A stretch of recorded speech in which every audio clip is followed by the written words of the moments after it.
Hello, everybody. On behalf of the co-chairs and steering group members of the Gender and Trade Coalition, I am pleased to welcome you all to this first call of the GTC members and allies.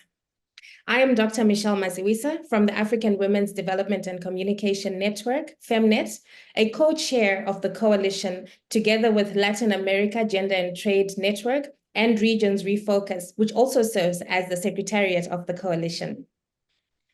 In the chat box, please feel free to introduce yourself and we'll get started in just a minute. Today, we have a three-part agenda. The first item is an introduction to gender and trade. The second item is the current trade policy landscape. And the third item is upcoming advocacy opportunities. To kickstart this session, I will now pass the floor to my sisters, Anita from Regions Refocus and Mariama from the Integrated Policy Research Institute, both of whom will introduce the links between gender and trade. Anita?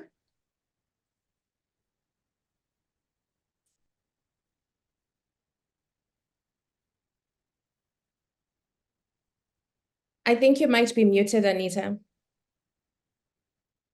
Thanks, Michelle.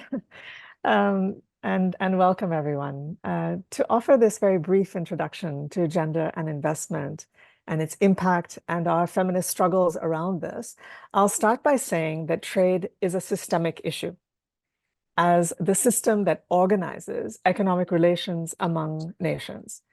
And most of the time, we talk about trade as an exchange of goods and services, and we look at tariffs on whatever is being exchanged. But we're not really simply talking about the exchange of goods. We're talking about trade and investment policies that countries adopt to facilitate the production and exchange of material things. And here I'm talking about policies that really determine how transnational corporations are allowed to operate and recoup their investment.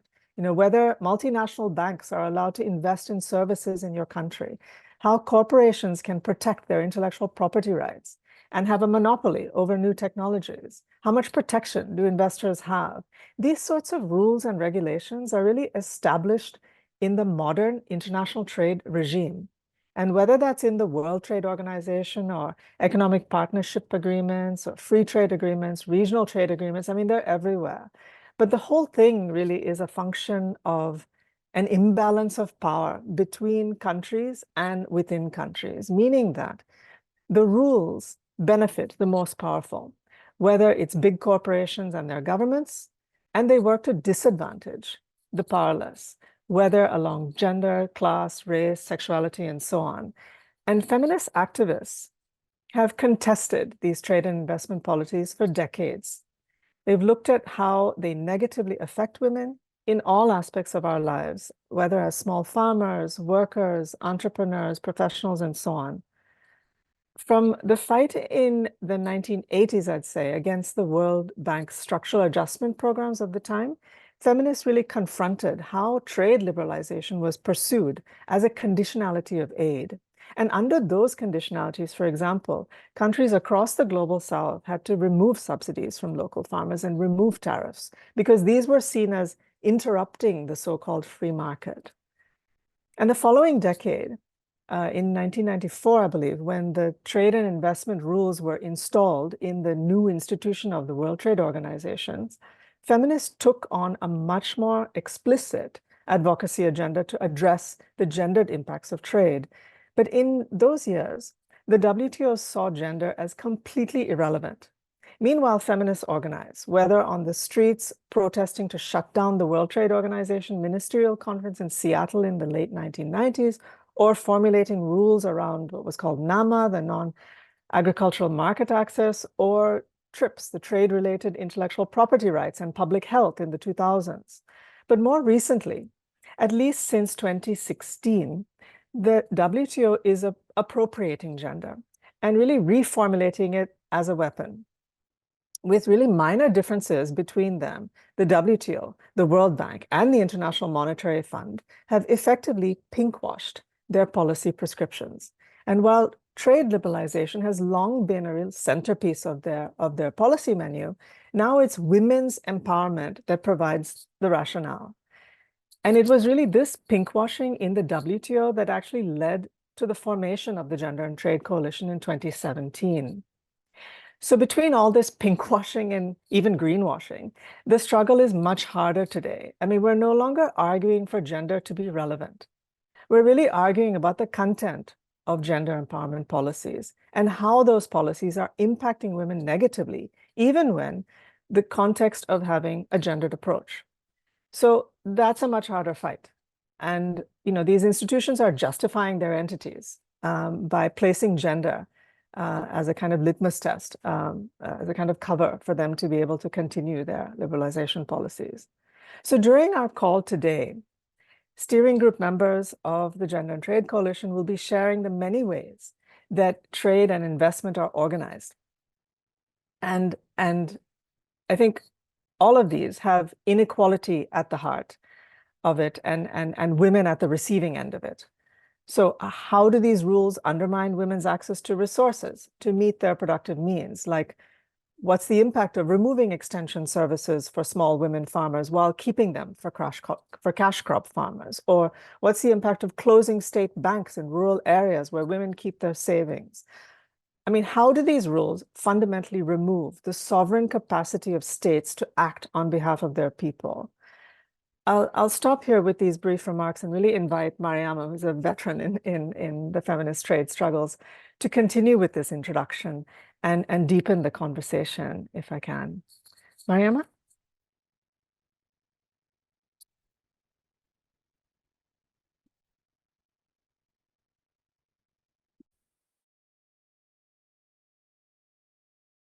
Can you unmute, please?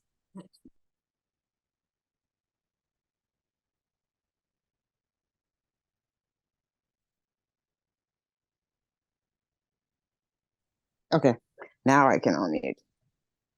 Yeah.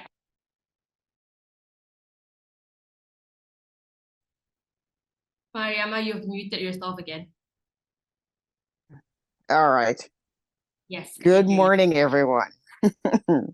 Good morning. Thank you, Michelle. Thank you, Anita. Thank you, everyone. This is a wonderful occasion. So thanks to everyone who has joined. This is the inaugural of our membership meeting for the Gender and Trade Coalition. And so wonderful. Thank you. I think I just want to flag a few things. Anita has made a really good introduction, and I'll try to keep it as concrete as I can. But I may wander into some wild territory. So the question is really, what are we concerned about when we talk about gender and trade? And I think for me, there are two guiding posts. One is we're talking about the trade, the impact of trade on gender equality and women's empowerment. And we want to explore trade agreement and trade policies. But the overriding concern in which we place ourselves is, of course, sustainable development. So the impact of trade and development has to be also positive in order for gender impacts itself to occur in a positive way. So we're talking about trade agreements at the global level, WTO, plurilateral.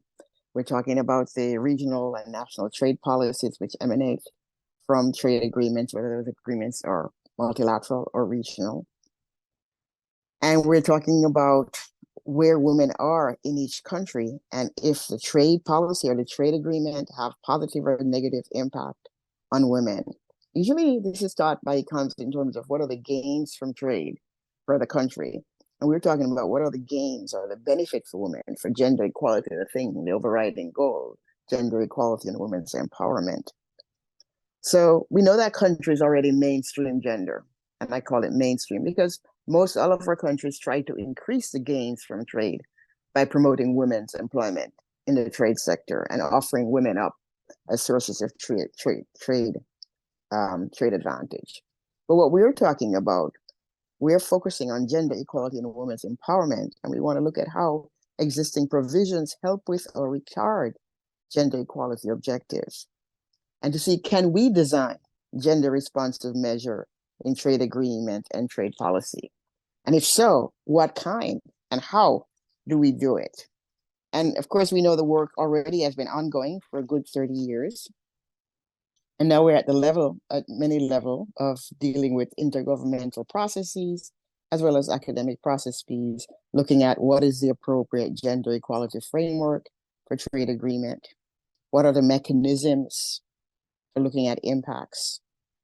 And is there a typology, that set of typology that we can use? We see now that there are gender issues in trade agreements. How effective are these at national level, WTO level? And how do we measure the effectiveness of these? What are the strengths and weaknesses of these? We have what economists would call ex post ways to look at it in terms of what are the impact and work on women as workers, as producers, as traders, but also there are multiple other roles as consumers, as providers of family services, social reproduction.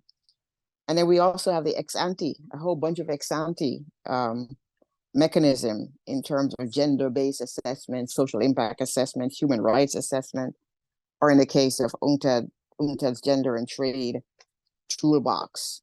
So we have many, many different ways that are out there. So what is the role of the Gender and Trade group if there are all these activities going on already? Well, the fact is that many of these activities do not have a comprehensive framework. They do not have their piecemeal fragmented approaches, and they do not start mostly with women's rights as human rights or gender justice. And that's where we come in, and we have to advocate and push for bringing these things down to the level of how do they benefit women, taking into account intersectionalities, women. You have 1 minute left, Mariama. Intersectionalities, as well as the employment effect of trade liberalization, looking at issues such as how trade impacts land rights, time use, property rights, how it impacts access to public service, water quality, all of these kinds of nitty-gritty things that are at the base of women's life, whether they're women workers, employers, MSMEs, and so forth. And I think that's the benefit of where we come in. We have that. We have the concerns, the broad depth in our group to be able to interrogate and look at what the existing ways that are looking at these different gender chapters or these different approaches and policies coming from the perspective of seeing how it really impact women on the ground. Thank you. Thank you so much, Mariama. And with that, I'm going to take over. And what we wanted to try and do for the next 5 minutes or so, I know a lot of folks here are here because you're either been doing work around trade and investment, or you're interested to learn more about trade and investment. And so we want to take this moment for the next 5 minutes or so, and my colleague's going to put in a link in the chat box to a Miro board where all of you are welcome to click on, opened, and fill in with how trade is related to the issues that you are working on, that your organization is working on, that your community, your country, or the region that you are from is currently being impacted by. And so if you can't access the link for whatever reason, please let us know. We can help you with that. And if you're not still able to access the link for whatever reason, you are also most welcome to share how trade is related to the issues facing your community, country, and region through the chat in this webinar chat. And we will be happy to put that inside for all of you.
Okay, I can see folks are able to access the Miro board and a lot of folks are filling in the sticky notes. Again, if you're having any problem accessing it or you can't open it, just don't hesitate to also just write in whatever way you think trade is related to the issues that you are working on the chat box. And if you have any question for the panelists, also feel free to put them in the Q&A box. I'm going to share the link again.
Okay, so as all of you can see, we're just currently organizing. We're seeing some very common thematic areas that's cutting across the different kind of issues that folks are raising through the sticky notes. So we're just kind of like grouping them together where we see some common themes. And I think in a way for folks who are able to see this, it does show that there are a lot of interlinkages around how trade is impacting all of the different issues that folks are working on in your community, in your country, as well as in your region.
Okay, well, thank you so much, everyone, for sharing with us how are all the different ways that trade is related to the issues that we're facing.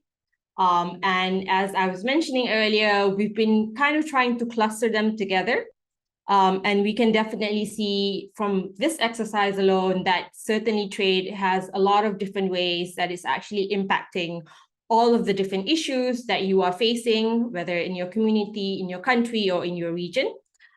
We see that in the way that it's impacting on women's labor rights, as well as the labor exploitation that results from trade agreements. We see how it impacts on unpaid care work or care work itself that women traditionally carry, and which is actually also being imposed further on women through all of the liberalization that's brought forth by trade agreement. We see a lot of emerging things. Obviously, it's a fairly new area, but it's definitely becoming a key aspect of the new trade and investment regime, which is really around all of the digital economy. And we see that through the inclusion of digital trade in almost most of the new age trade agreements and how women are also being instrumentalized through those. We see as well a lot of focus on pinkwashing, a lot of pinkwashing exercises, which usually just sees a focus on women as entrepreneurs and not really looking at the multiple different intersectional identities that women often carries, and we're not just entrepreneurs. There's also a lot of common aspect around basically the loss of resources, state resources, for example, whether through ISDS or through all of the extractions of natural resources. There's also quite a bit that's also been shared around food security, food safety, and so forth, and how all of the different trade policies is impacting on domestic policy spaces and how governments are either creating industrial policies, economic policies, as well as every other type of policies that we would like to see government do democratically. And then we also see, of course, in many instances as well, that a lot of these processes and these systems are really favor or really biased towards multinational corporations, who can really utilize the current trade and investment regime. And in many cases, many of the trade rules also favor them. So thank you so much, everybody, for sharing all of your experiences, for sharing of all of the ways that trade is really impacting in all of the different ways that issues that are being faced by women and different communities at different levels, whether it's local, national, regional, and so forth. And so now with that, we're going to wrap up this exercise, and you all will always have this mirror board to go back to if you want to. And we're going to go over to the next session, where I'm going to hand over to my colleague Sanani, who's going to talk us through a little bit on her story of the Gender and Trade Coalition. Sanani, over to you.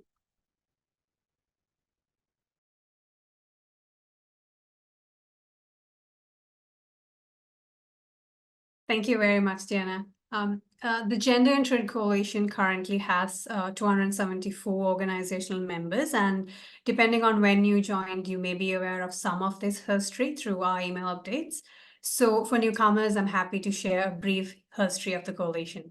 Next slide. The coalition was initiated in 2018 at a meeting that Region 3 Focus and the South Center convened on the margins of the Commission on the Status of Women, CSW. The participants agreed to confront the cooptation of women's rights by the WTO and to lift up a feminist agenda for trade justice.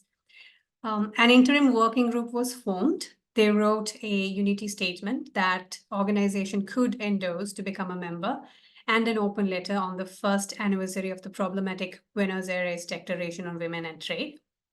Next. The coalition was officially launched in 2019 after electing a steering group and co-chairs representing feminist organizations and allies from every region of the world. We also engaged in the CSW, WTO Public Forum, and the International Association for Feminist Economics, or IFA. Next slide. From 2020 to 2022, member organizations hosted an 8-part webinar series called Trade Justice in the Time of COVID-19. We recently produced a short video of highlights from these webinars. Next. In 2021, the coalition was invited by the government of Barbados to substantively shape the inaugural Gender and Development Forum at the 15th UN Conference on Trade and Development. The statement we produced was the basis for the outcome Bridgetown Declaration. Next. In 2022, the coalition wrote an open letter to the WTO Director General and the delegates ahead of the 12th Ministerial Conference. We also conceptualized a series of feminist explainer articles unpacking how trade intersects with key issues including migration, digital economy, post-war recovery, and climate. We're very excited to release the first one in March. Next slide. Mid last year, we convened a roundtable at IFA entitled Envisioning Feminist Alternative Trade Systems, following a coalition strategy meeting. After this, we've been developing a new website and logo that we are excited to launch in April. Next slide.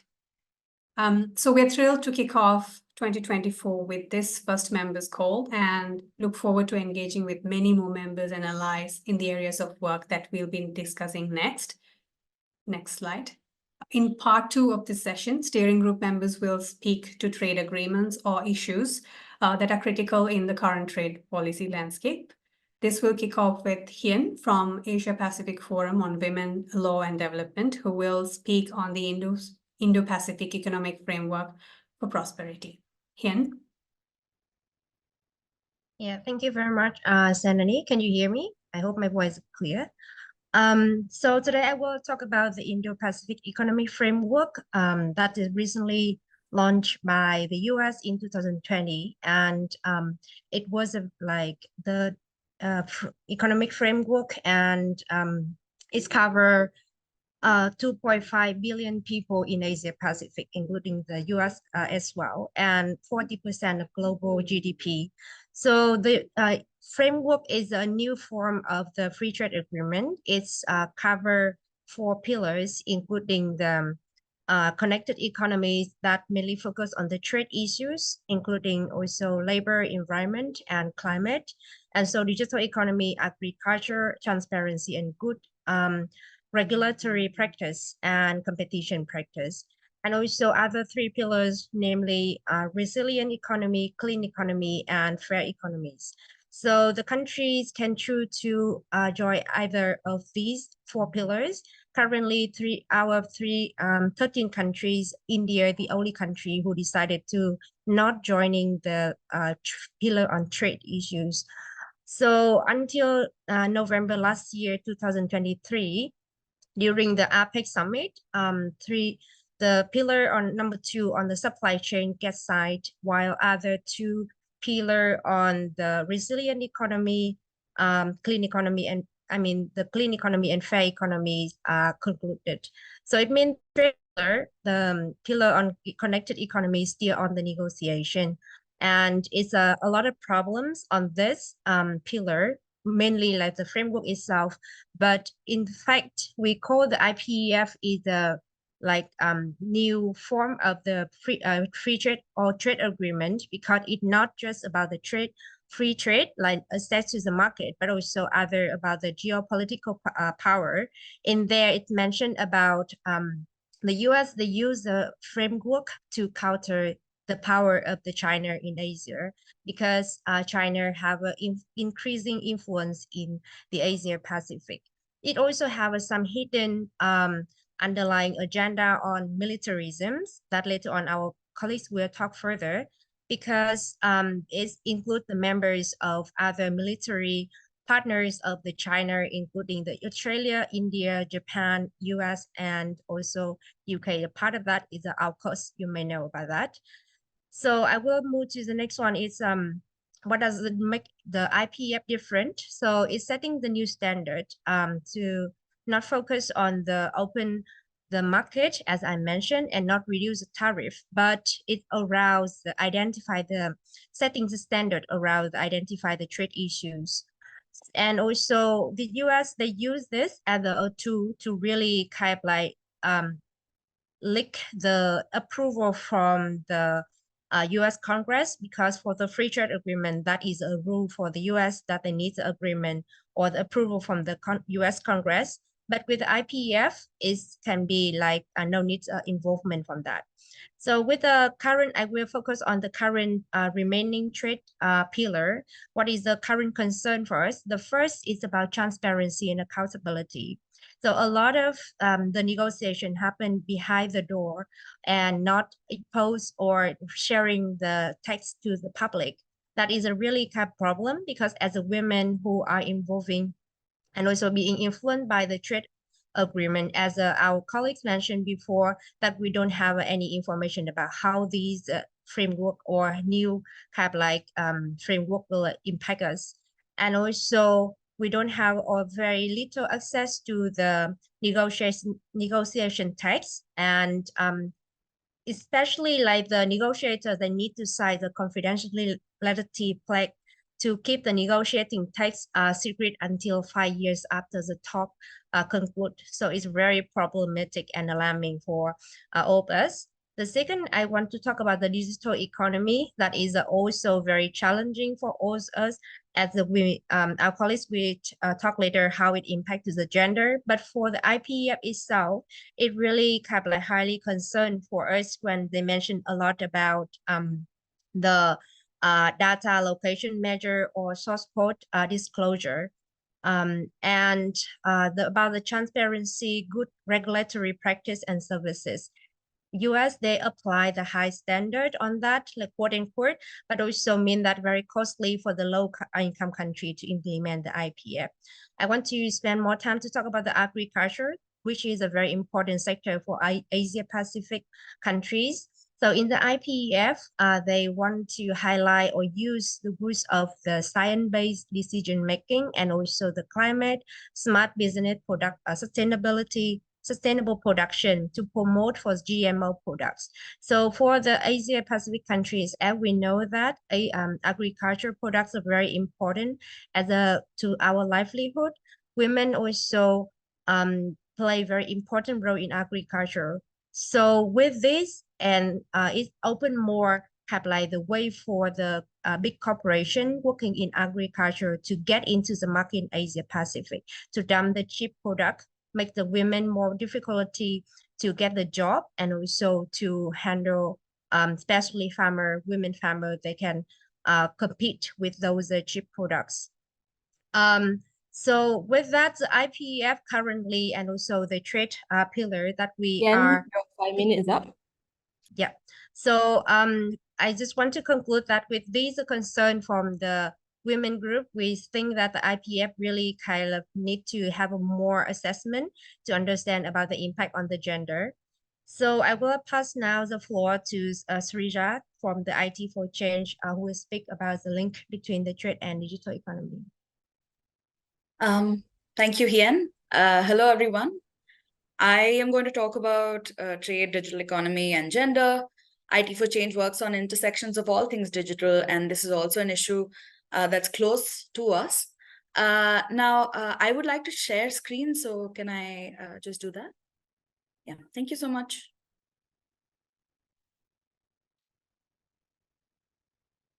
I hope my screen is visible. So the intersections of digital trade and the economy are particularly important for us to look at because we are witnessing a lot of policy making around aspects of the digital being negotiated through trade agreements, even though they don't need to be. In order to understand the ways in which we are seeing the takeover of the digital agenda through trade, I wanted to go through some examples. As we head towards the 13th WTO Ministerial Conference, two significant issues that are expected here are the moratorium on customs duties for electronic transmissions and the joint statement initiative on e-commerce. The first, the moratorium, prevents developing countries who rely on tariff revenues for their public welfare activities to generate income from digital services being offered in their countries.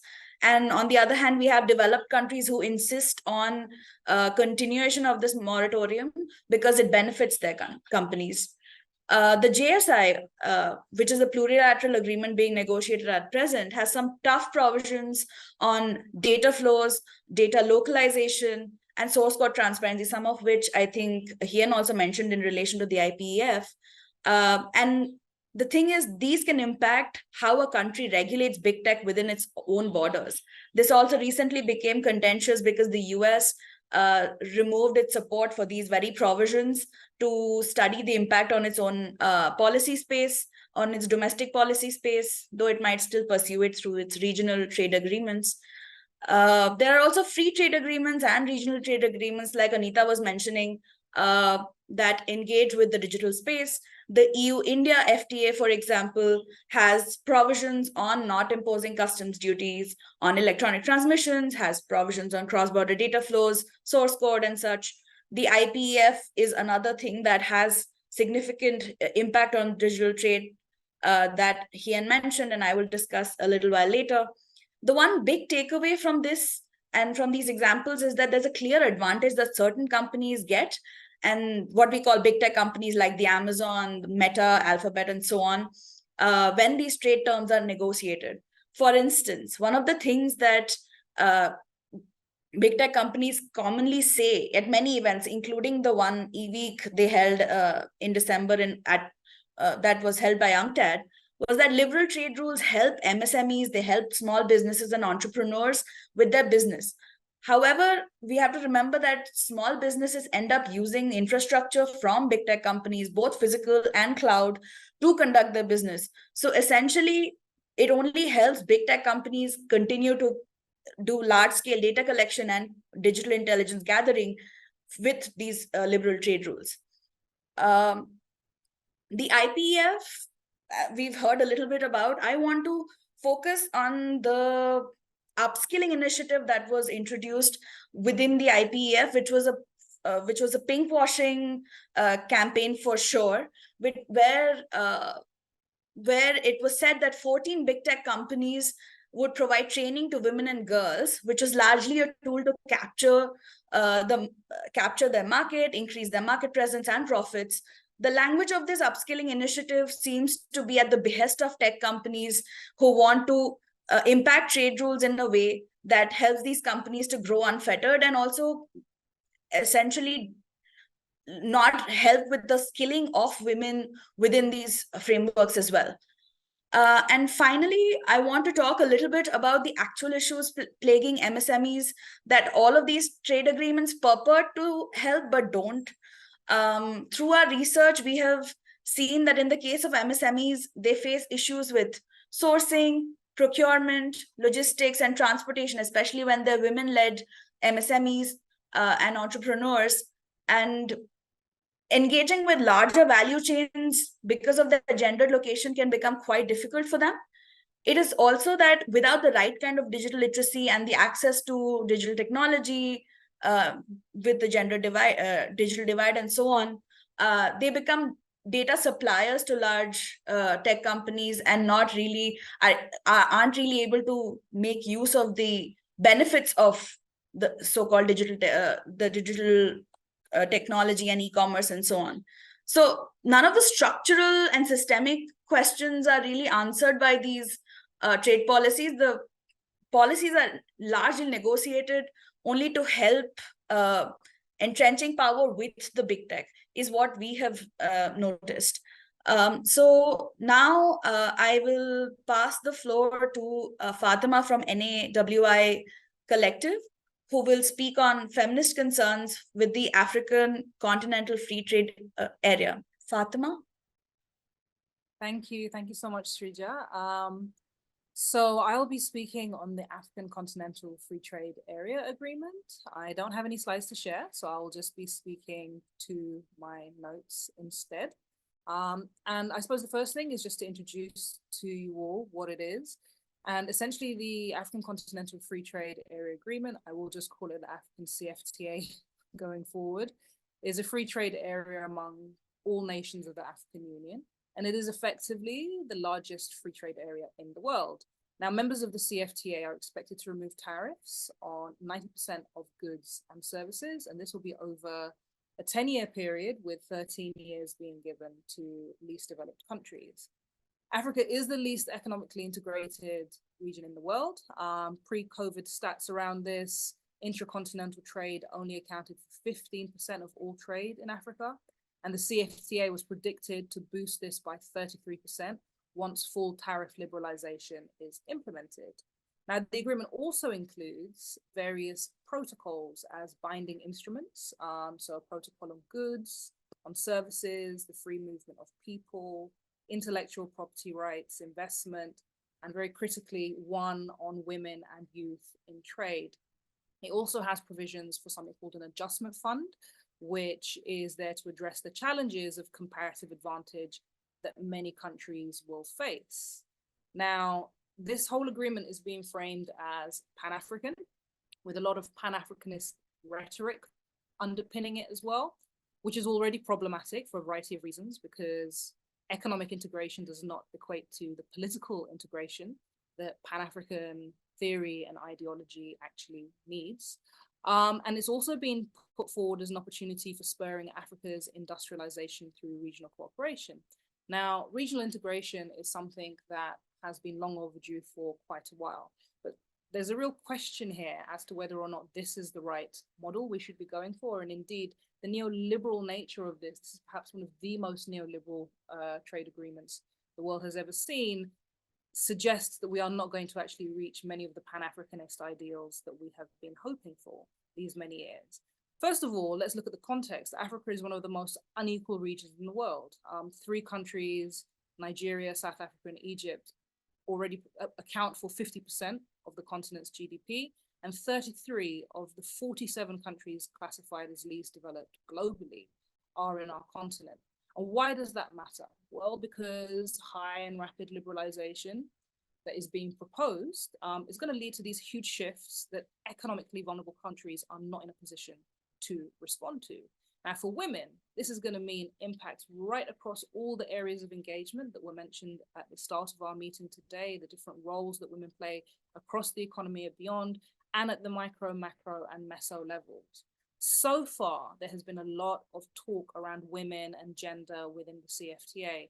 And the focus so far has been on entrepreneurship and own account workers. So it's very instrumentalized and appropriated approach to gender and trade that we have already discussed. And it has created essentially a flawed narrative of opportunities to trade within the CFTA.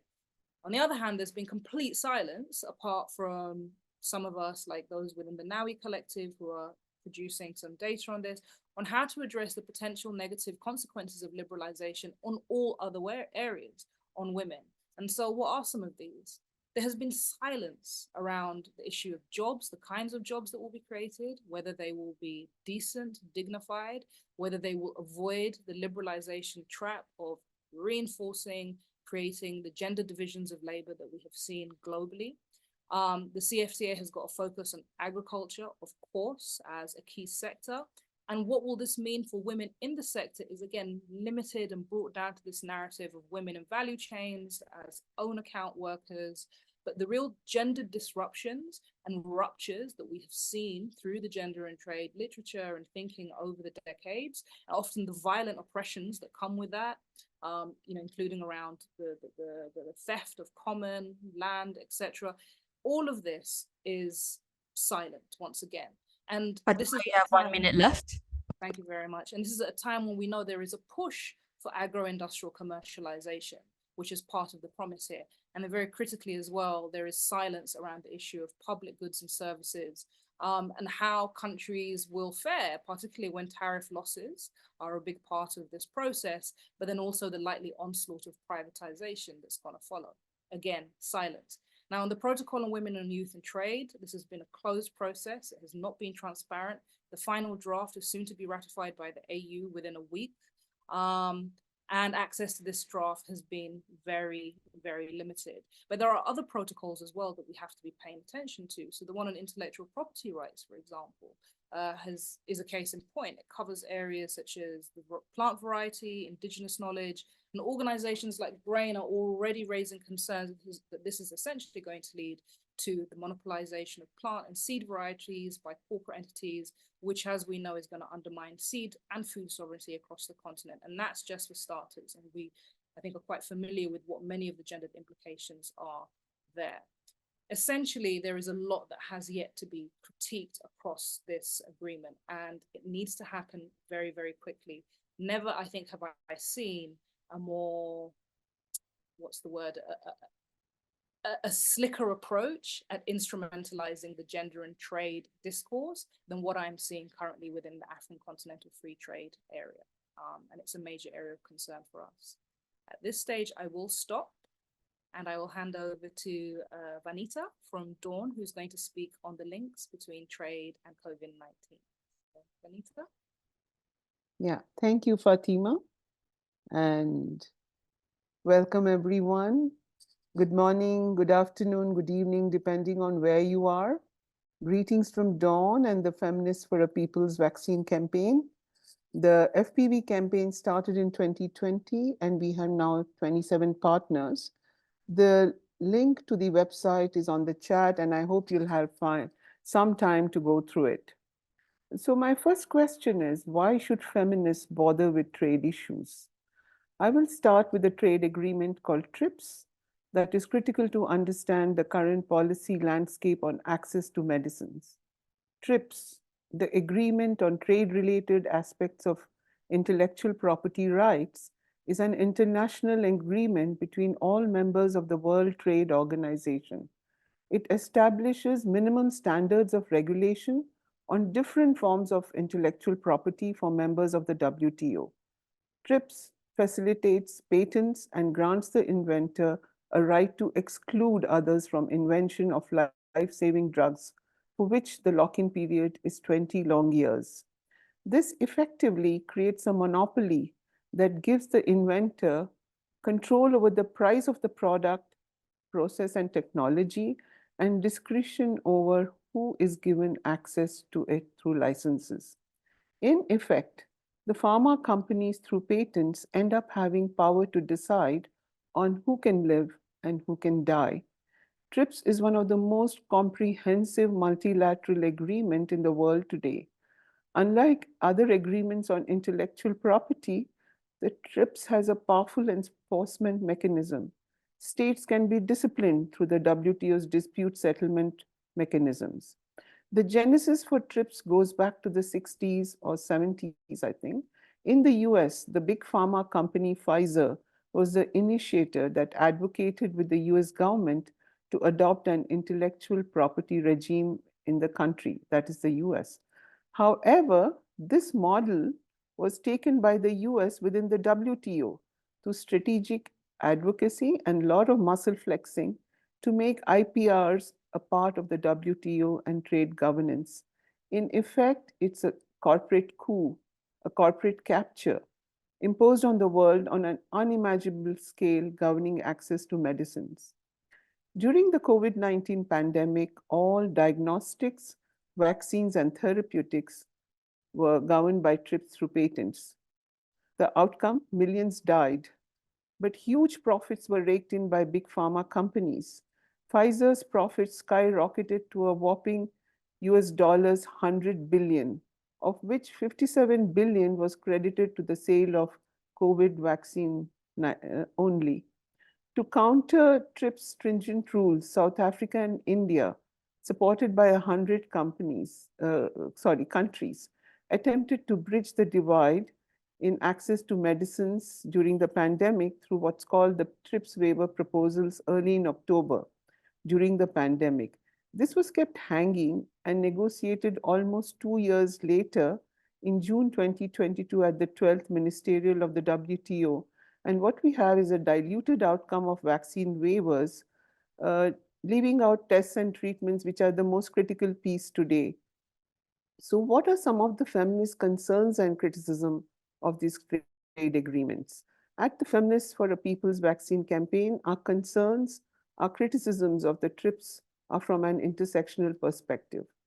The pandemic, as we saw, exacerbated gender inequalities by worsening women's access to healthcare as well as their economic and educational opportunities.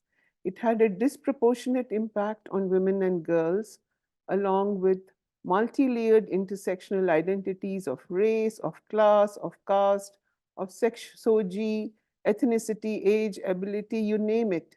migrant citizenship status, especially in the developing and least developed countries. Vinita, you have 1 minute left. Okay, thank you. The prolonging of the pandemic was avoidable. The inequitable access to COVID-19 diagnostics, vaccines, and therapeutics has led to several interconnected rights violations along gender. Some of these violations were pronounced during the height of the pandemic and the lockdown. However, the return to normalcy has been very uneven across countries. In some lower and middle income countries, the negative effects of the pandemic still persist, especially on women and girls due to austerity measures and a weakening of social security provisions and safety nets. Trade regimes like TRIPS that govern life-saving medicines increase inequalities, discriminate, and infringe on women's rights on various fronts. Most damningly, as the CERD, the Committee on the Elimination of Racial Discrimination, has rightly observed, pattern of unequal distribution, that is of COVID-19 vaccines, within and between countries replicates slavery, colonial era racial hierarchies, and further deepens structural inequalities affecting vulnerable groups, including women and girls. To reform TRIPS, it's imperative that health is approached as a public good, as a global public good, and global public goods like medicines should be accessible to all. I will now pass on the floor to Edmi from WIDE and Isabella from LAGTN, Gender and Trade Network, who will both speak on Latin America and the EU trade agreements. Edmi, thank you very much. Thank you very much. And we are two to speak about Latin America and the trade agreements. In my case, I'm going to speak mostly of two agreements, even though the European Union has agreements with the whole continent. But I'm going to focus on the one on Mexico. And please, if I can have my PowerPoint. Yes, I will on the case of Mexico and the one in Chile, because it has very clear effects regarding gender and other issues. So the next, please. I will focus, as I said, in the Mexico case. We have made a study about the possible effects of this modernized agreement. Mexico and the European Union wrote an agreement since the year 2000. So it has been going on for more than 20 years, but since 2018 has been tried to be negotiated to a modernized agreement.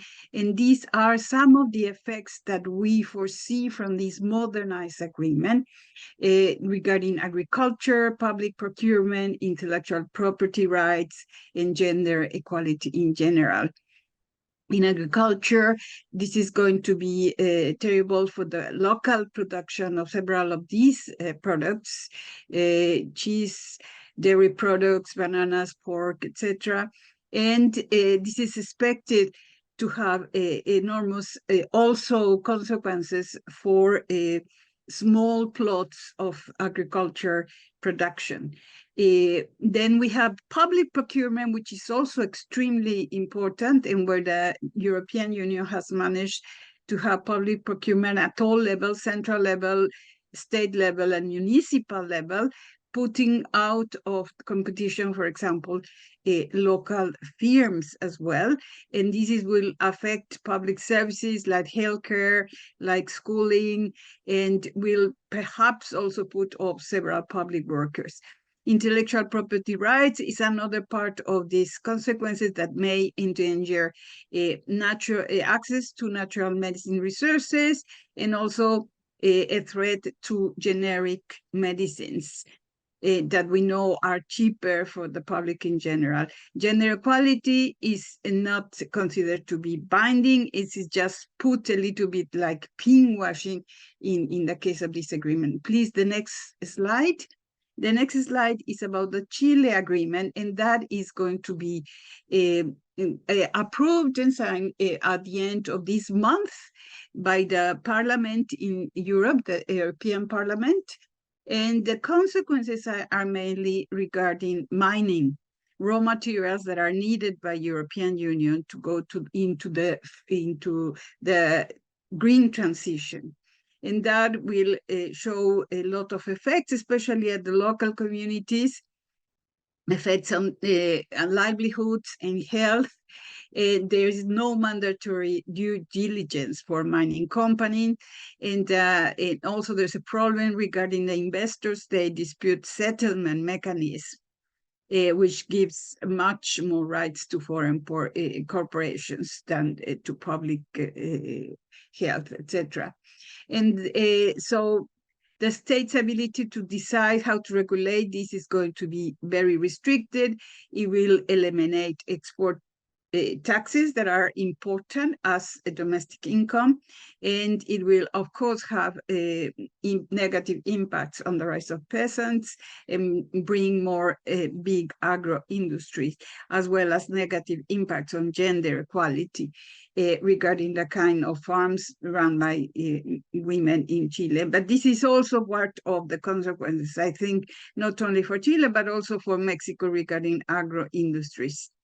And now I will pass the word to my colleague regarding the Mercosur-EU agreement. So please, Isabella. Hi, everyone. Thank you, Edmi. So I have just 2 minutes. I'll try to make it really fast to talk about Mercosur. First, I already point out to everybody that we recently launched publications, but they are in Portuguese and Spanish, with 2 colleagues that are here watching our meeting, which are from the NGO Power Shift and Transnational Institute. So this is online, you can reach it out. So apart from everything that has already been said, Mercosur, I think we have an additional difficulty, which is it is already a block of countries, right? So we have right now Brazil, Argentina, Paraguay, Uruguay, and Venezuela is suspended, and we have Bolivia entering in the bloc. So these kinds of led to the negotiations with European Union throughout 20 years, depending on the presidents which are on those countries. So mainly Brazil and Argentina, which are the biggest countries in this bloc, are going to make pressure to put the agreement forward or not. So when we had two presidents of left-wing orientations in Brazil and Argentina, they managed to not put so much forward the agreement. And when we had 2 right-wing presidents, which were Bolsonaro and Mauricio Macri in 2019, they kind of wrapped up the agreement, and now it is in its phase of ratification and validation. Oh, I'm sorry, it is in the phase of revision, and after that it will be put for signing and ratification. So right now, what we are seeing from Brazil part, which is a left-wing government, as Argentina is now with a right-wing government, Brazil is kind of trying to pave the way to sign it, to go to the next phase, but in a more favorable way as it is possible through negotiations made by Lula. So in our publication, you can see which sectors are affected by the part mainly of Brazil and Argentina, which were our focus. And mainly we worry about the disindustrialization, reprimarization of the economy, like we are going to export more agricultural products and import industrial products. And the liberalization and privatization, which are kind of implicit in this agreements, since they do not only want to expand the regions of free trade, but also the sectors. So they expand the regions with the aim of, after that, expanding also the sectors within the regions. So the chapters on the agreements about commercialization of services are really worrying, because it implicates that services like, water and everything that should be rights will be indeed commercialized, and even commercialized abroad, with transnational companies and so on. So this would affect mainly women, because of the potential rise in prices of which were supposed to be public services. And also the chapters on intellectual property, which are the only ones that put more rules, right? The other ones, they take out the rules, but the property will be reinforced, intellectual property. And that would be it, just to summarize. I will pass it now to Senani from Reduce Refocus and Lebohan from Women in Migration Network, which are going to be talking about trade and militarization. Thank you. Thank you, Isabella. The intersection between militarization and trade, I think, is evident now more than ever, with concurrent large-scale wars between Russia and Ukraine and Israel and Palestine. While this intersection often gets narrowed to the selling and distribution of weapons, it is also not limited to just arms trade. Next slide, please. In Gaza, for example, while the ongoing conflict causes unimaginable damage to Palestine's economy and its people, powerful proxies such as the United States make enormous profits by supplying troops and weapons while deploying trade and aid as weapons of war. Next slide. In Ukraine, neoliberal economic policies, including trade liberalization, are encouraged by the international financial institutions and bilateral donors. As a result, Ukraine is facing, quote unquote, a debt trap stemming from financial aid schemes that call for drastic social and economic policy measures. Next.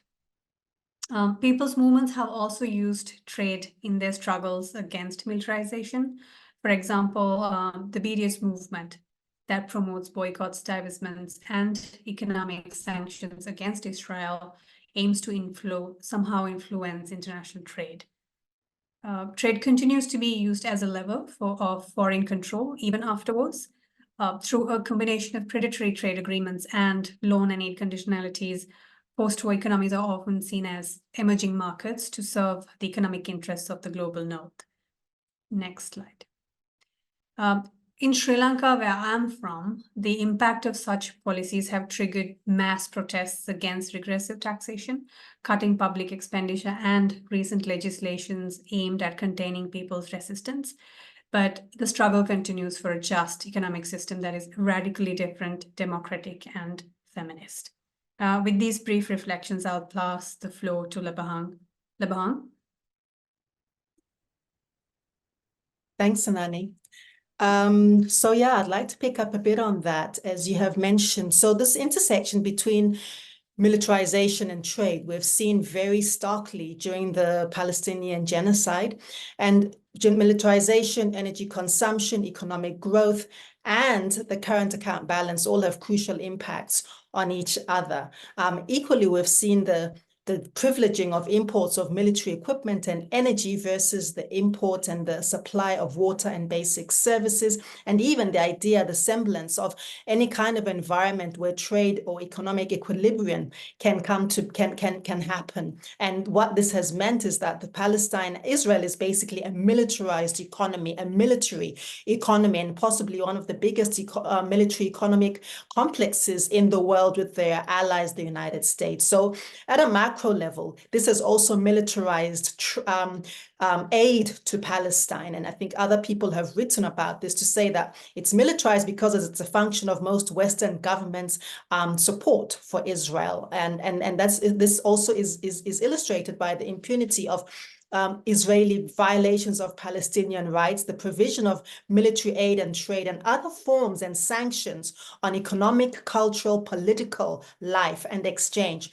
to strengthen Israel's ability to continue being a colonizing force in Palestine. And as has been mentioned by the US, no assistance shall be furnished under any chapter or the arms export control, according to the US United States Congress, to any unit of the security forces of a foreign country if the Secretary of State has credible evidence that such unit has committed gross violations of human rights. And so again, we see the weaponizing not only of trade, but also of international relations. And worst of all, and most egregiously, it is shrouded in the language of human rights and objectivity as well. Now, there's also another piece of legislation which is still pending, which is intended to create a working group between the US and Israel. And it would do these things. It would provide a standing forum for the US and Israel to identify and share intelligence-informed military capability requirements to assist defense suppliers in both countries to gain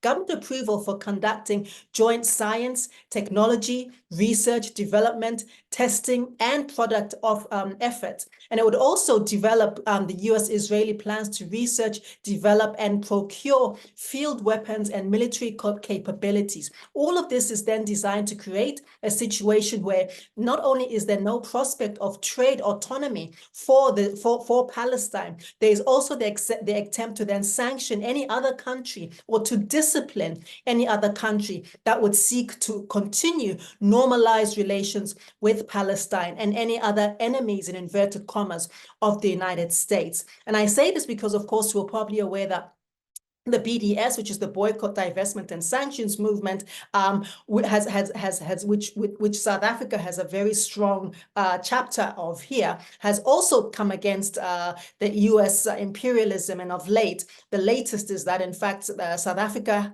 US has subjected South Africa to what they call a full review of a bilateral relationship. And within 30 days, this means that the US government must state whether or not South Africa has undermined US foreign policy interests, which includes their economic interests. The bill negates non-alignment, and it claims that South Africa has formed alliances with Hamas and the Russian Federation. So it wrongly conflates the idea of Hamas as a state with Russia, which is an actual state.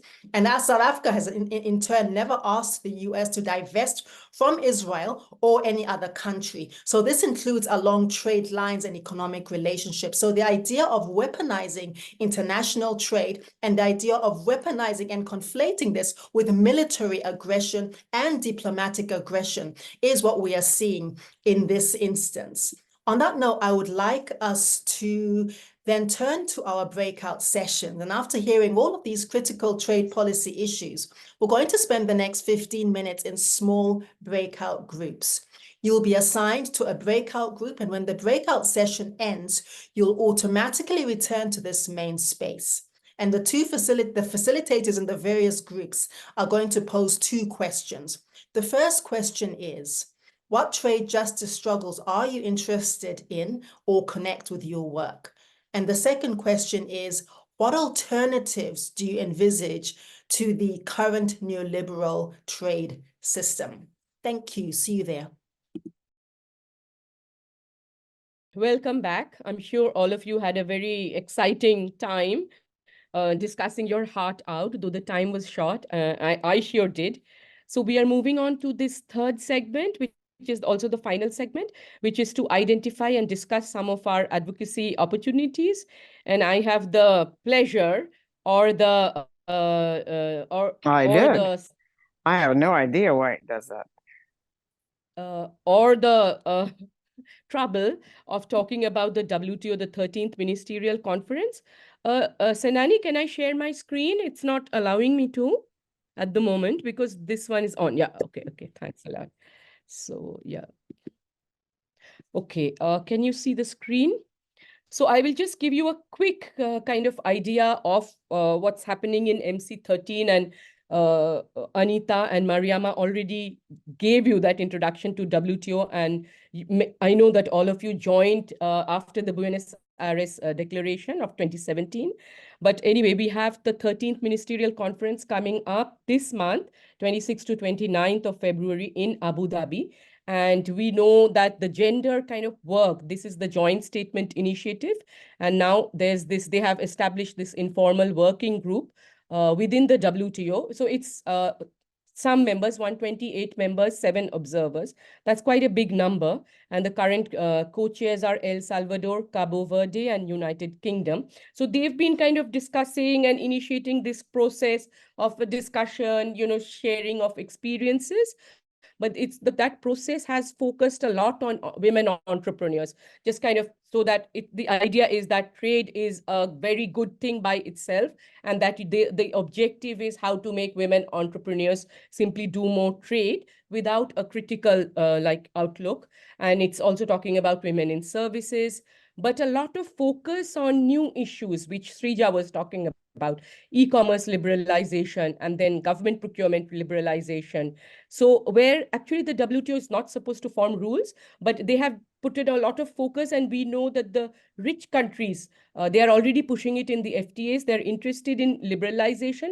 So we are kind of concerned that, they are using this gender track, this basket to actually push for liberalization in areas which they cannot get otherwise. But this process has also focused a lot on data analysis, best practices. The idea is that they will bring in a gender lens and so on. This time trade and inclusion. And so we can assume that gender, labor, MSMEs, etc., they'll come under this kind of, there's this new track being discussed, trade and inclusion. So this group normally releases a statement every ministerial. Last time they didn't because they didn't want Russia to sign on. But this time we are expecting. This process, they also launched a gender and trade research hub. We had criticized it then because there were no women's rights groups, but I do know that some of their meetings, some of their seminars do have feminist researchers in them. And then they basically launch different initiatives. They have done this compendium recently. They are planning to launch some fund, ITC WTO fund on women in exporters in digital or something like that.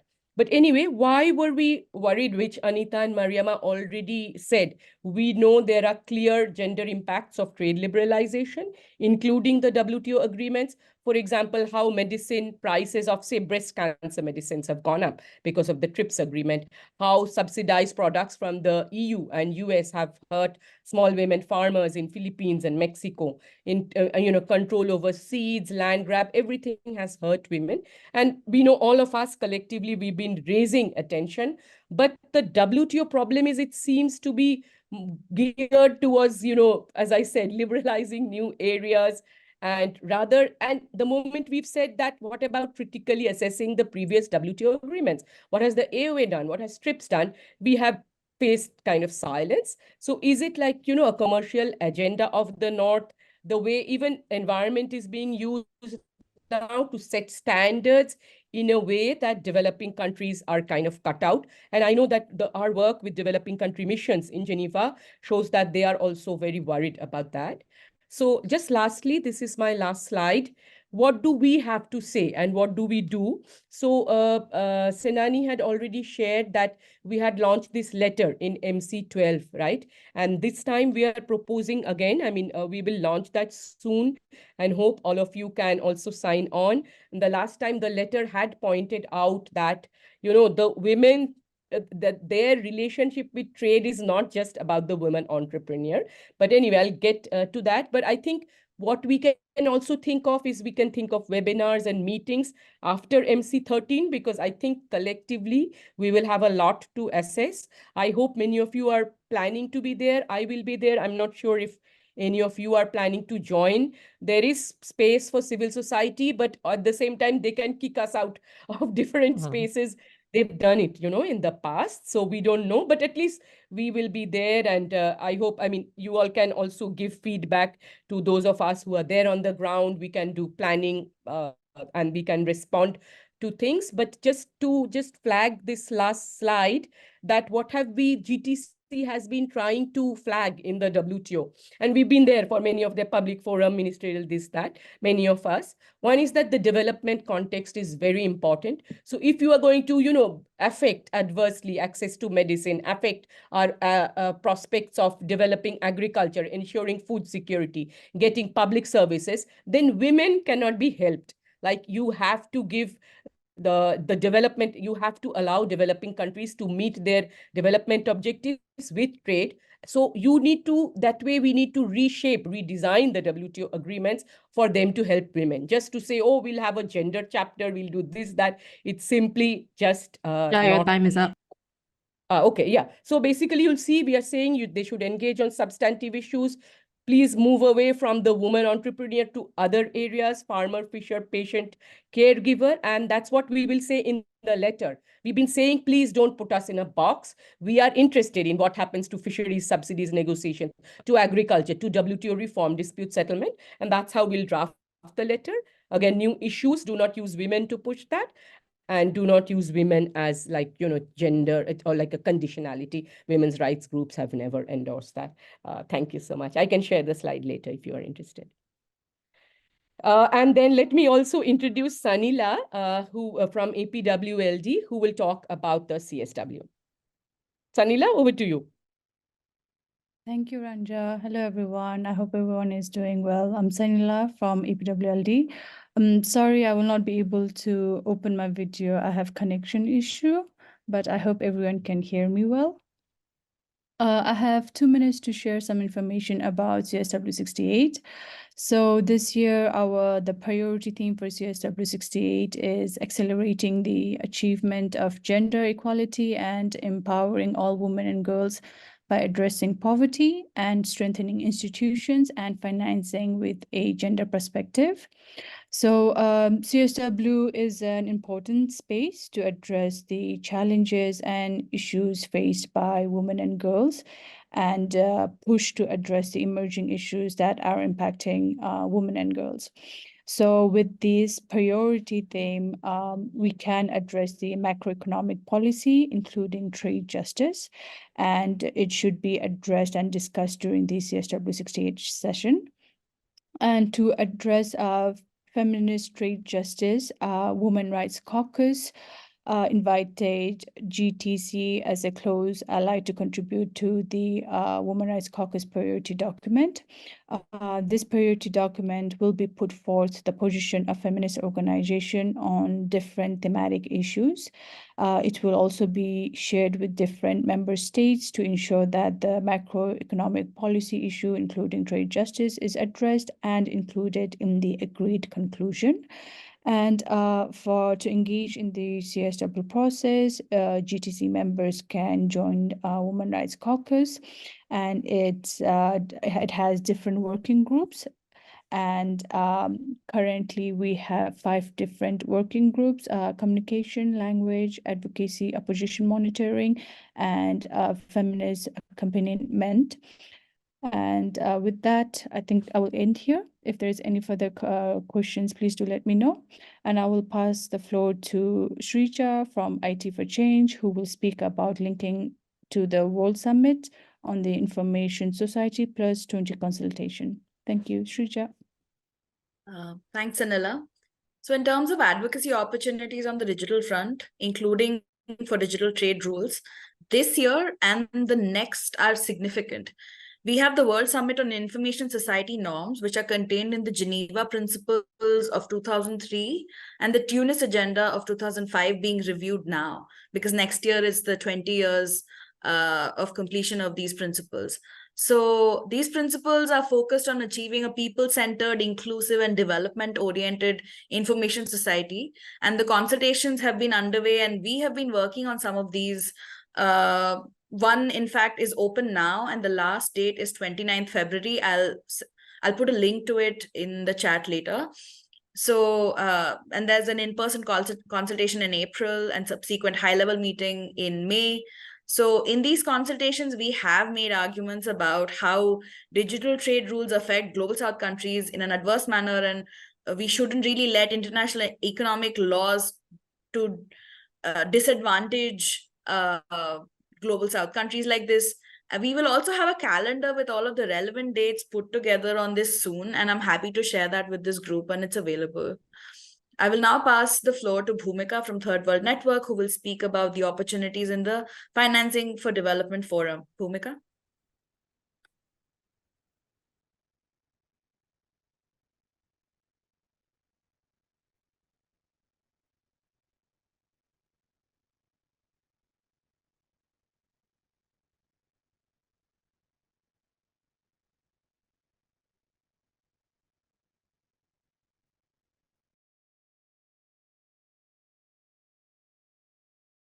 Bhumika, can you hear us?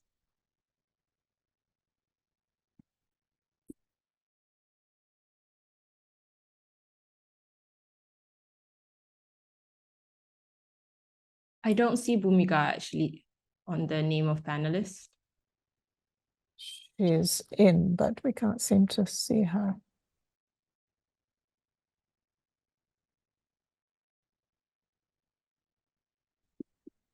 Hi, can you hear me now?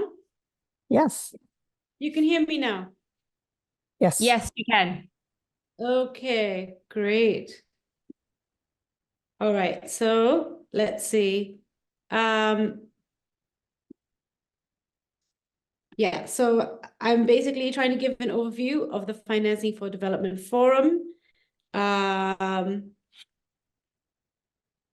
So the Financing for Development Forum, where do we start? You I'll give is essentially going to, hold on, I'm just being asked to start my video. Okay, hold on. Okay. Okay. All right. So the United Nations Financing for Development Forum, right? It has its beginnings in 2002 at the Monterey Consensus. There's been 3 international conferences held thus far in 2002, in 2008, in 2002 in Monterey, Mexico, in 2008 in Doha, and then in 2015 in Addis Ababa, Ethiopia. The Financing for Development Forum in the UN has a history where it is the key forum in which developing countries fought hard for it. It was their very much their calling and their articulation. And it really stems from a long history of the non-aligned movement and the G77 developing countries in the UN since the early 1970s, in fact, the mid-1960s, calling for the new international economic order, calling for fundamental systemic changes to the global economic architecture, to the international financial system, and those efforts being thwarted in many which ways, resulting ultimately then in the 1986 UN Declaration on the Right to Development. That was through the human rights lens, the Declaration on the Right to Development. And then there was a long process following the Right to Development into the Financing for Development Conference, which is an open conference and is meant to address the international financial architecture and systemic issues. The key issues addressed under the Financing for Development umbrella are tax, debt, private finance, systemic issues, technology and finance, and ODA. Since 2000, from the very beginning of the Financing for Development Forum, the emphasis has always been on reforms to the international financial system. And in fact, the impetus for developing countries in starting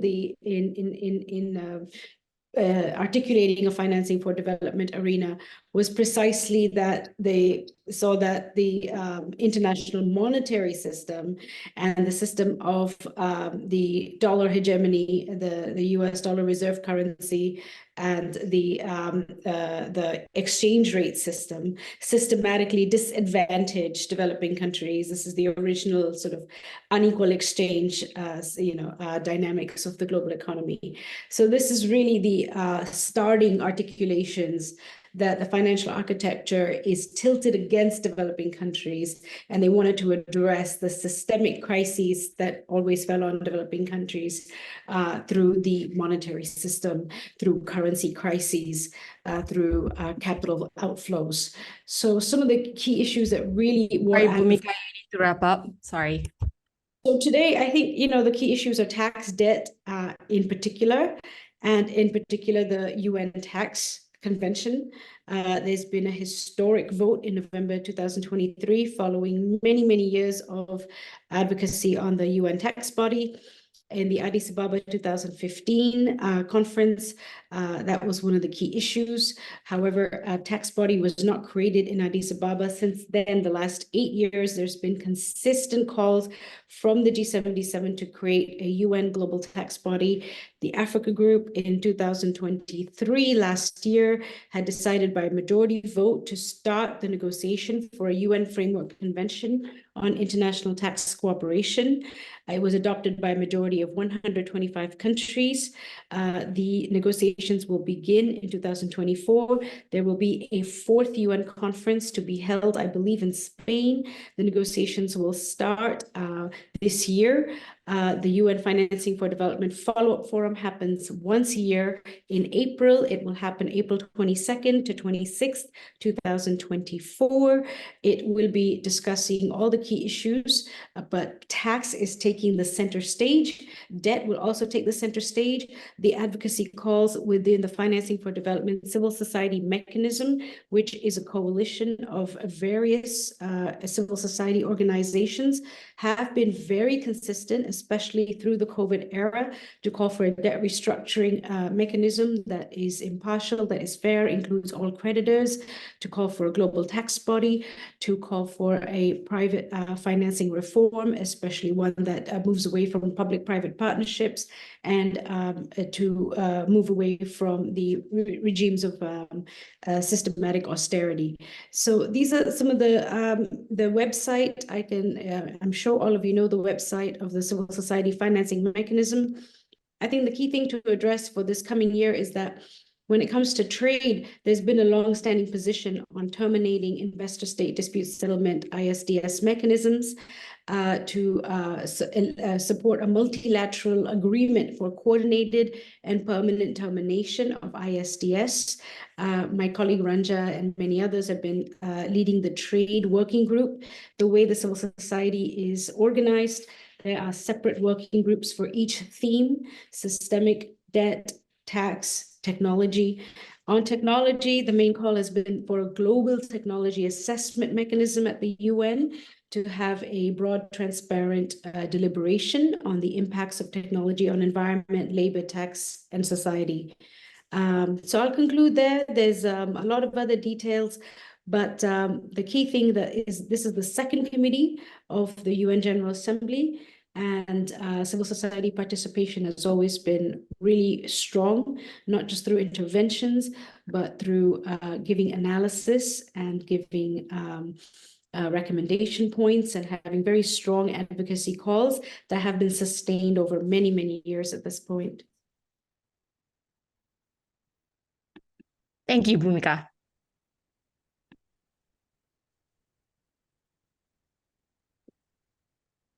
Over to you, Sanyu. Thank you. And I'll just jump right in. So excited to be talking about the AWID Forum. It is here. It is happening from the 2nd to 5th December in Bangkok. We're hoping to have more than 2,500 participants in person, but there's also going to be virtual participation. And so if that's also something that you're interested in, we can talk further. But the main thing to share with you all is that the forum is a space for feminists to gather, connect, learn, be provoked, but also leave invigorated. The call for activities was closed this month, and I know the coalition put in a proposal. We've received over 1,700 proposals, and we hope to notify folks in April, and then we'll open registration, as well as we have an access fund to support folks who may not be able otherwise to get to the forum. And so for GTC members to just think about the space as a way to exchange, strategize, co-conspire. So when Mariama dropped in the chat that we need to pay attention to trade and climate, well, this is what we're also hoping to do at the forum under the Building Feminist Economies work that I manage at AWID. We want to have a little corner at the forum dedicated to feminist climate justice. So imagine a nook where we're having all these corridor conversations and unpacking the intersecting struggles. So we're going to invite the coalition and other partners to co-curate this little corner with us, and we'll organize some Zoom calls between April and August so we can think about what this climate justice corner and all the intersecting struggles, what that could look like together. So I'll drop a link to some frequently asked questions about the forum in the chat, and I'll pass the floor to Anita. I know we're running out of time, so Anita, I'll let you tell us what's coming up next. Great. Thank you, Sanyu, and thank you, everyone. It's been such rich inputs, not only from the panelists, but also in the small group discussions, which always, we wish we had a little more time for, but hopefully we can continue these types of dialogues. So we'd now sort of like to open the floor to everyone who's joined us to hear how you would like to engage with the coalition more substantively and in specific actions, whether it's around advocacy, around the spaces that have been discussed, or around developing analysis on particular topics, or organizing on the ground in relation to particular trade policies that you all are struggling around. Any thoughts you have, any questions, any comments, please raise your hand, we'll unmute you. Also happy to take any questions in the chat. And if you have any specific questions for specific panelists, please note that so we can direct your comments and questions. And I'd like to invite all the panelists to join me in responding to any questions and comments. So it's a collective process of the Gender and Trade Coalition. So if everyone can kindly put on their videos and just join me in this and not spotlight me, let's spotlight everyone. Great. So I'm looking at the chat to see if there's any inputs or any raised hands.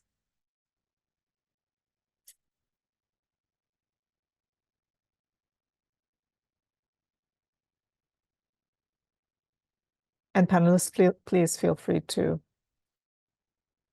share any specific sort of proposals that came out of your small group discussions that not all of us were privy to.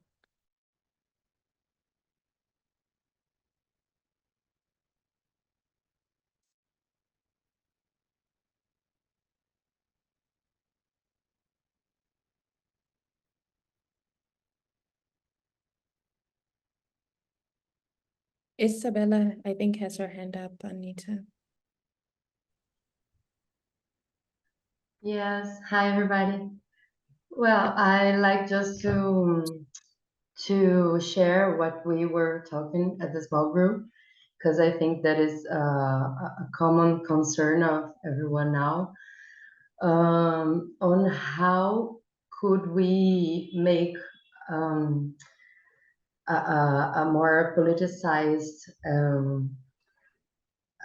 talk about trade, right? We have seen that the interests on the Middle East and the possible interests that will be on rise for mining products, for example, will lead to direct intervention and direct colonization or neo-colonization. And so trade will be a new, will gain renewed force to colonize. And also, how can we effectively use trade to guarantee human rights, and especially women human rights, because we have seen that human rights go to an arena of only words and sanctions that are put but are not enforced.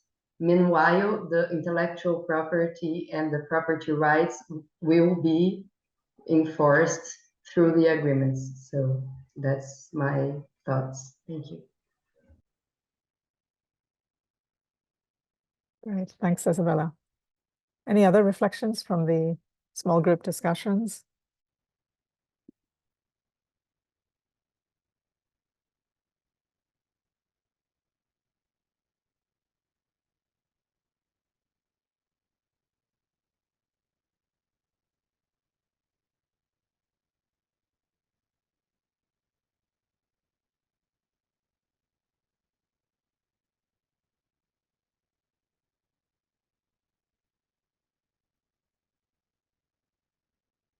There's two comments in the chat about the World Social Forum in Kathmandu that's upcoming as a space to engage. Are any of you all planning to be there? Any actions that are taking place that we should know about?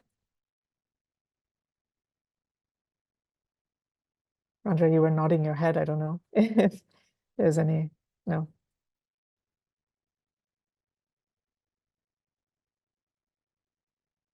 Also a comment about working together, and this was also in our small group discussion from WeDo and Katie to engage with the climate green extractivism linkages to trade. I wonder if there's any interesting work going on there that we know of.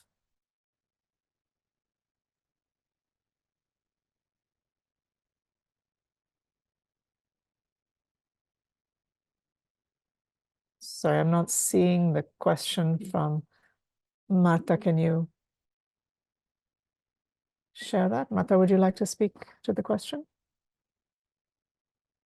Oh, I see. So again, I think, Ranja, you had responded to this comment that Marta left in the chat about the links to the LDCs. Yes, I had answered that? partially, because not about the durable, sustainable peace issue, because I don't know much about it. But we know in the WTO discourse, developing countries and LDCs are supposed to get this, preferential treatment. But frankly, in the WTO, it's under heavy pressure. I mean, in fact, special and differential treatment had been challenged by Trump. But since then, even the Biden administration, I would say, and even most of the developed countries for long and in all areas of negotiations, they have actually completely squeezed out any preferential treatment for developing countries and LDCs. And we see this also, partly in the agriculture agreement, everywhere else. And in the FTAs also, the LDCs are expected to join, for example, IPEF, RCEP, and many of these big trade agreements, and they have much at stake. And a lot of these trade agreements, I mean, after military powers, trade agreements have been used to extract minerals. And now we see the block of technology. There's no transfer of technology. There is never any financial support. And even if you get financial and technological support, you are enslaved, because of those transfers. So, of course, these are very complex and problematic relationships that, Marta, you rightly point out in the trade discourse as in the political discourse. Mm-hmm.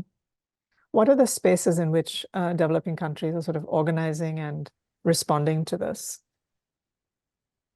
Are they sort of outside the WTO arenas? Are there other spaces in which developing countries are responding to the agendas of the North? No, I mean, developing countries are very much trying to get together. And in fact, we discussed this in the breakout group as well, that developing countries within the WTO, I would say they are trying to organize themselves. They are having more voice, but it's dependent. These coalitions, they also, as I was saying, developing countries now do not have homogeneous interest anymore. For example, the example of Brazil in agriculture, it's an outlier. It's an agricultural exporter. It's very, very aggressive, and it's kind of has a completely different agenda compared to other developing countries. And then, for example, China on investment, they are very interested in pushing investment liberalization and so on. So it's been more difficult to get developing country coalition together. Earlier, we had Brazil and even China, supporting a broad developing country coalition. But with that, I would say that it's still a kind of, I'm still optimistic, and I see developing country negotiators.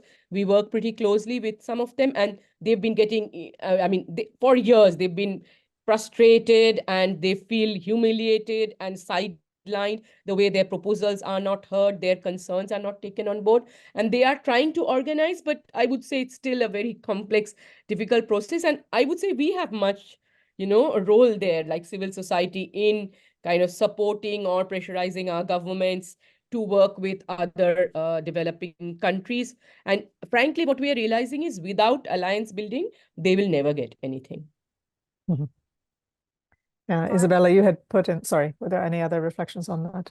Sorry, yes, I just wanted to jump in actually on the back of that. Please. So within the African Continental Free Trade Area Agreement, one of the things that we have always said is that, and I mentioned this in the group that we broke out into, that we have a case here of the cart before the horse.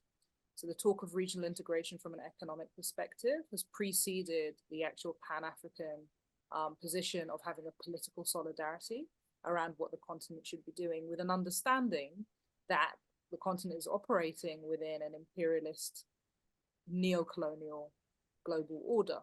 And that conversation is not being had effectively anywhere, possibly in small groups here and there. And this ties in very directly to the issue of climate and green extractivism, etc., because we have seen that there has been a resurgence of what could be called resource nationalism starting to occur in the continent. And there are concerns that the CFTA itself, this regional agreement, will actually galvanize that, because trillions of dollars are needed to actually kick off the CFTA. There is no money at the moment to build the CFTA, especially post-COVID. The predictions for trillions of dollars was pre-COVID. Now post-COVID, with the increased debt, the amount of money that's going to be needed to actually make the CFTA even happen is going to require huge levels of external funding. And that's understood.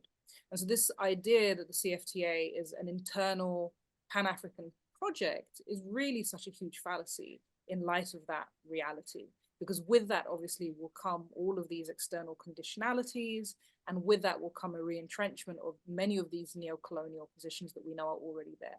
And extractivism will probably be one of the strongest lines through that. So that's the very pessimistic take on it. The eternal optimistic take on it, sort of short-term pessimistic, eternal optimistic take on it, is that if we can get a conversation around the need for political solidarity going, in order to expose the fact that, economic decisions, and trade being one of them, does not happen in an apolitical vacuum, because I think this is what we're battling at the moment. I've heard so many people say to me that let's just get the economics right in Africa and we can talk about the political stuff afterwards. Not without that realization that every economic decision is a political one. It comes with a political ideology underpinning it. And there's so much lack of, I think, knowledge around that at the moment. So we have a lot of work to do, which is one of the reasons why now we work so heavily on narrative shifts. So before we even get to the policymakers, we're actually trying to change narratives amongst everybody, So we know that policymakers will probably only start to shift when they feel pressure from somebody who they feel impacts their own position and livelihood. And so that's kind of the work that we're doing. And it's a small place to start. And we do actually have podcasts as well around this. I'll pop that in the chat if anyone is interested. But yeah, just thought I'd share that. Thank you, Fatima. Isabella, you wanted to talk about the G20 as a space for engagement. How have you all used that in Brazil, and how is Brazilian social movement sort of capturing that space?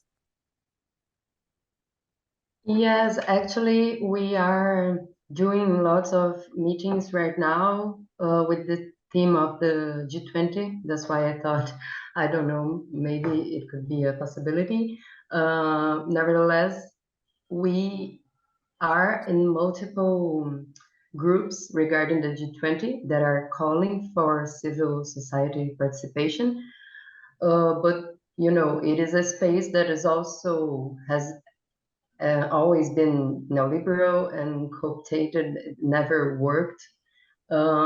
We maybe have a chance right now that Brazil is in the presidency. They are really engaging with civil society on this matter, especially regarding international taxation, taxing, and from my personal perspective, I think that President Lula will try to make matters a little better and close the agreement you Mercosur right now on his mandate, while also trying to put some things about international trade and tax on the G20 arena. So I don't know, maybe it's a possibility, but also we don't have a direct participation. We don't have open meetings on the G20, but maybe a side participation. Thank you. Any other reflections before we wrap up the discussion? Any other closing thoughts, please, Michelle? Thanks. One of the things that came up in our breakout rooms was the need for some kind of information or training on the nexus between gender and trade, because some of our members are working on trade issues, but they struggle with actually drawing the nexus. So I think it's something that we will put in place. We've had some webinars on selected trade issues like post-war conflict and other areas, but that's something that I think we'll invite our members to more of those webinars. And then I'll also take the opportunity from the FemNet perspective that we also run an African Feminist Macroeconomics Academy for our sisters in Africa, which helps to draw those connections on different areas of economics. So your debts, your trade, financing, and things like that. So please keep an eye out. I'll also put our website link on the chat. Thanks a lot. Great. I think with that, we may want to wrap up shortly. It's been such a rich 2 hours and a great inaugural Gender and Trade Coalition members and allies meeting. So thank you all for joining. And there's a lot to do, as Fatima said, to shift the narrative, which I think is very much what we're trying to do within the coalition as well. And also to be a force to be reckoned with, to put that political pressure that you're talking about on in various spaces that we've discussed today and more. So as far as the information tools, we are developing a set of explainer articles on a series of critical issues, and hopefully those will be useful resources, and we're hoping to turn those into infographics that are more easily accessible to people, and organizing toward the AWID Forum as a space for deepening education along with feminists, popular education, I'd say. So with that, I just would like to pass over to my colleague Senani to kind of put a bow on this and wrap it up. Thank you. Thanks so much, Anita. Thank you so much to each of you for participating in this first GTC members call. A very special thank to all the GTC steering group members and co-chairs for contributing to shaping and engaging in this call with all your expertise. If your organization is interested to become a member of the coalition, please endorse our unity statement linked in the chat. For organizations who are already members, we would appreciate your filling out a member survey. That will take less than 10 minutes to complete. We really look forward to being in touch with all of you soon and any follow-up materials. And meanwhile, please keep in touch via our email, contact@gendertradecoalition.org. Thank you so much again and have a wonderful rest of your day.